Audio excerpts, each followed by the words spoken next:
Nah, pada pembelajaran kali ini kita akan membahas mengenai jenis instrumen penelitian dan mengembangkan instrumen penelitian. Nah, yang pertama kita masuk pada materi jenis instrumen penelitian. Nah, instrumen penelitian adalah suatu alat yang digunakan untuk mengukur fenomena alam maupun sosial yang diamati. Instrumen penelitian dibuat untuk satu tujuan penelitian tertentu yang tidak bisa digunakan oleh penelitian yang lain, sehingga peneliti harus merancang sendiri instrumen yang akan digunakan. Nah, instrumen penelitian ini memiliki fungsi yang sangat penting dalam proses penelitian, yaitu digunakan sebagai alat dalam mengumpulkan data yang diperlukan dalam suatu penelitian. Nah, yang selanjutnya kita masuk pada jenis instrumen penelitian yang pertama, yaitu lembar observasi.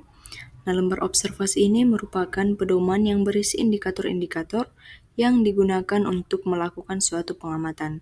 Indikator-indikator tersebut merupakan acuan sekaligus batasan-batasan dalam melakukan observasi pada suatu penelitian sehingga proses observasi yang dilakukan menjadi terstruktur dan terarah serta data yang dihasilkan tidak biasa. Nah, kemudian kita akan masuk pada contoh dari lembar observasi ini, yang dimana sebuah penelitian dilakukan dengan tujuan untuk mengidentifikasi hubungan pengetahuan dengan kelengkapan rekam medis rawat inap di Rumah Sakit Santa Elizabeth Medan tahun 2022. Nah, dalam penelitian ini, peneliti tidak melakukan uji validitas untuk kuesioner pengetahuan karena peneliti menggunakan kuesioner baku dari peneliti. Dan untuk kelengkapan rekam medis dilakukan penelitian dengan lembar observasi pada bagian lembar operasi di Rumah Sakit Santa Elizabeth Medan. Kemudian kita masuk pada jenis instrumen yang kedua, yaitu angket atau kuesioner. Merupakan alat yang digunakan untuk mengumpulkan data yang berisi pertanyaan tertulis yang harus dijawab oleh responden.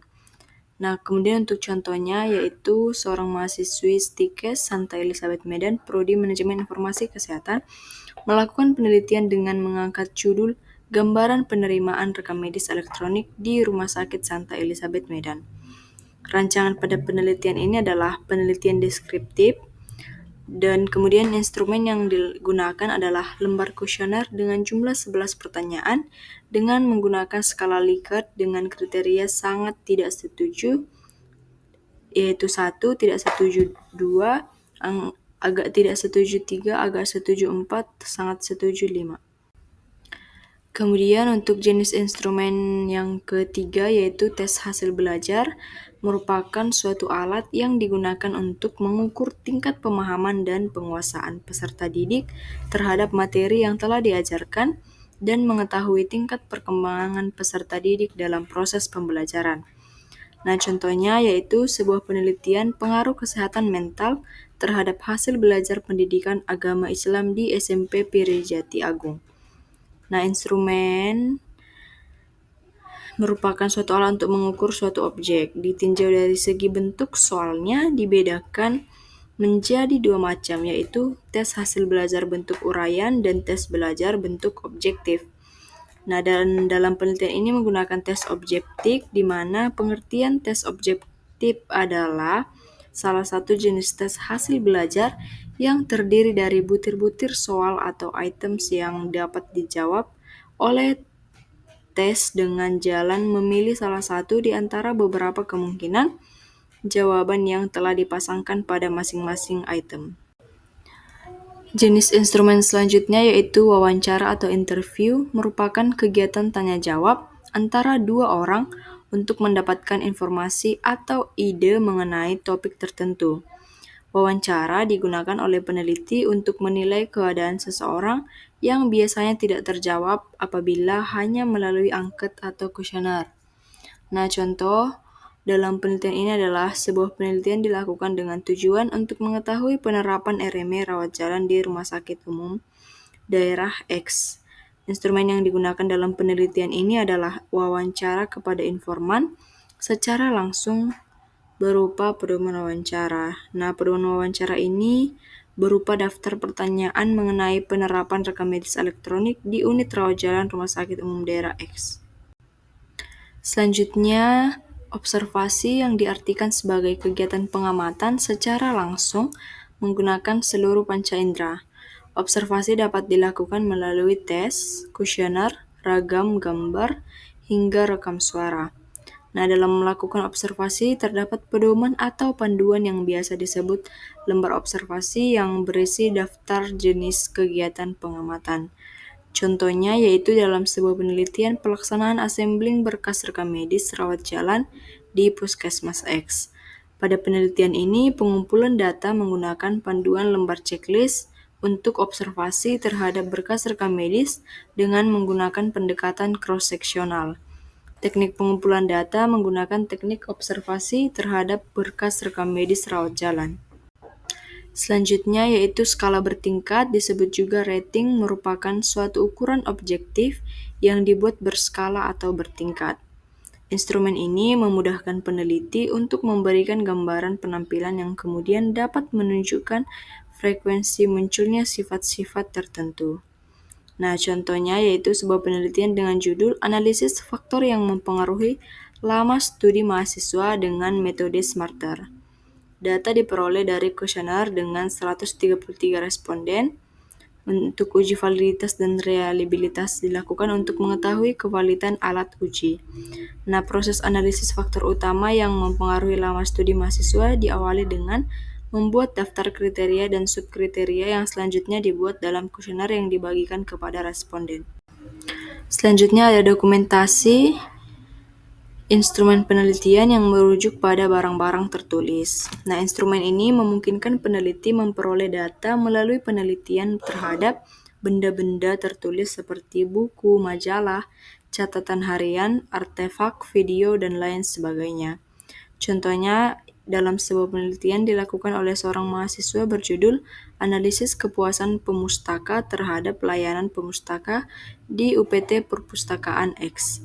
Penelitian ini menggunakan metode deskriptif kuantitatif dengan teknik pengumpulan data melalui observasi, angket, dan dokumentasi. Nah, dokumentasi ialah informasi yang diperoleh dari pengambilan data melalui dokumen-dokumen, baik dokumen yang telah tersedia di lapangan maupun dokumen yang dibuat oleh peneliti, baik berupa gambar, salinan berkas, rekaman gambar bergerak, dan lain sebagainya yang terkait dengan penelitian. Kemudian jenis yang selanjutnya ada Forum Group Discussion atau FGD, disebut dengan diskusi kelompok terarah. Instrumen ini mengacu pada suatu proses di mana peneliti dapat melakukan pengumpulan data melalui beberapa kelompok di waktu yang bersamaan. Nah, contohnya dalam penelitian ini, proses pengambilan dan pengumpulan data dilakukan oleh peneliti langsung, sedangkan untuk mengumpulkan calon responden, peneliti akan dibantu oleh petugas puskesmas.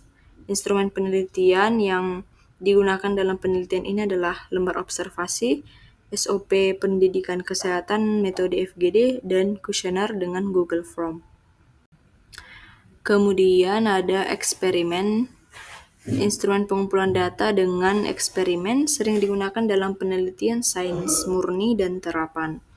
Dengan instrumen ini, peneliti melakukan beberapa percobaan dalam laboratorium dan melakukan uji coba terhadap beberapa reaksi yang terjadi pada objek penelitian. Nah, contohnya sebuah penelitian pengaruh penerapan model pembelajaran kooperatif tipe talking stick terhadap hasil belajar bahasa Indonesia murid kelas 4 SD negeri. Pelaksanaan eksperimen pada penelitian ini dilakukan langsung oleh penulis baik pada kelas eksperimen maupun kelas kontrol. Desain ini digunakan karena penelitian ini hanya melibatkan satu kelas, yaitu kelas eksperimen yang dilakukan dengan membandingkan hasil pretest dengan hasil posttest. Selanjutnya kita masuk pada materi mengembangkan instrumen penelitian. Nah, yang pertama kita akan membahas fungsi dari pengembangan instrumen ini, yaitu ada 7 bagian. Yang pertama untuk mengukur variabel. Nah, instrumen penelitian membantu peneliti dalam mengukur variabel atau konstruk yang menjadi fokus penelitian, baik itu dalam bentuk pertanyaan, skala, atau metode observasi yang sesuai. Kedua, mengumpulkan data. Instrumen penelitian memungkinkan peneliti untuk mengumpulkan data yang diperlukan untuk menjawab pertanyaan penelitian atau menguji hipotesis yang diajukan. Yang ketiga, standarisasi. Dengan mengembangkan instrumen penelitian, peneliti dapat memastikan bahwa proses pengumpulan data dilakukan secara konsisten dan standar di antara berbagai responden atau dalam berbagai konteks. Kemudian yang keempat ada validitas dan reliabilitas, di mana pengembangan instrumen penelitian memungkinkan peneliti untuk menguji validitas atau ketepatan dan reliabilitas atau konsistensi instrumen tersebut, sehingga dapat dipastikan bahwa data yang dikumpulkan merupakan representasi yang akurat dari variabel yang diukur. Kemudian yang kelima ada kontrol variabel. Dengan mengembangkan instrumen penelitian sendiri, peneliti dapat mengontrol variabel-variabel yang ingin diukur dan memastikan bahwa instrumen tersebut mencakup aspek-aspek yang paling relevan dengan tujuan penelitian. Yang keenam, penyesuaian dengan konteks. Instrumen penelitian yang dikembangkan secara khusus dapat disesuaikan dengan konteks penelitian tertentu, seperti budaya, populasi responden, atau lingkungan sosial yang spesifik. Dan yang terakhir adalah pengembangan teori, di mana pada proses pengembangan instrumen penelitian juga dapat membantu dalam pengembangan teori atau konsep yang lebih baik dengan memungkinkan peneliti untuk mengidentifikasi dimensi-dimensi yang mungkin belum terpikirkan sebelumnya. Kemudian ada langkah-langkah dalam pengembangan instrumen, yaitu yang pertama, definisikan tujuan penelitian. Nah, maksudnya di sini adalah kita harus menentukan dengan jelas apa tujuan penelitian kita dan variabel yang ingin kita ukur atau yang ingin kita amati. Kemudian, review literatur. Nah, selanjutnya kita melakukan tinjauan literatur untuk melihat instrumen yang telah digunakan dalam penelitian sebelumnya yang relevan dengan topik kita. Nah, ini dapat membantu kita memahami apa yang sudah ada dan mengidentifikasi pendekatan terbaik untuk mengukur variabel kita itu sendiri. Nah, kemudian yang ketiga ada identifikasi konsep dan dimensi. Mengidentifikasi konsep dan dimensi yang akan kita ukur. Yang pertimbangan ini yaitu dari konsep dan membuat daftar pertanyaan atau indikator yang sesuai. Kemudian yang keempat adalah pembuatan instrumen awal. Nah, berdasarkan konsep dan dimensi yang telah diidentifikasi tadi, selanjutnya membuat rancangan awal instrumen penelitian. Ini bisa berupa kumpulan pertanyaan, skala penilaian, atau metode observasi. Kemudian selanjutnya adalah uji coba awal, di mana kita harus melakukan uji coba awal terhadap instrumen pada sejumlah kecil responden atau sampel untuk mengidentifikasi potensi masalah atau kekurangan dalam instrumen tersebut. Nah, kemudian kita dapat umpan balik dari responden tentang kesulitan atau ketidakjelasan pertanyaan tersebut, pertanyaan yang sudah kita buat. Kemudian ada validasi, di mana kita harus memvalidasi instrumen penelitian kita itu untuk memastikan bahwa instrumen tersebut mengukur variabel yang dimaksud dengan tepat. Nah, itu semua dapat meliputi seperti uji validitas isi, uji validitas konstruk, dan uji validitas kriteria. Selanjutnya ada reliabilitas, di mana uji reliabilitas instrumen kita untuk memastikan konsistensi dalam pengukuran. Nah, ini dapat dilakukan melalui uji ulang, uji split half, atau analisis konsistensi internal. Selanjutnya, revisi dan literasi. Nah, berdasarkan hasil uji coba, validasi, dan reliabilitas tadi, kemudian kita akan merevisi instrumen sesuai dengan kebutuhan. Nah, kita dapat melakukan literasi dan uji coba ulang untuk memperbaiki instrumen hingga mencapai kualitas yang diinginkan. Selanjutnya adalah implementasi, yang setelah instrumen kita sudah diuji dan direvisi, selanjutnya kita menggunakan instrumen tersebut dalam penelitian dengan responden yang sesuai. Kemudian ada analisis data, di mana analisis data yang dikumpulkan menggunakan instrumen kita itu tadi sesuai dengan metodologi penelitian yang kita pakai. Dan yang terakhir adalah evaluasi.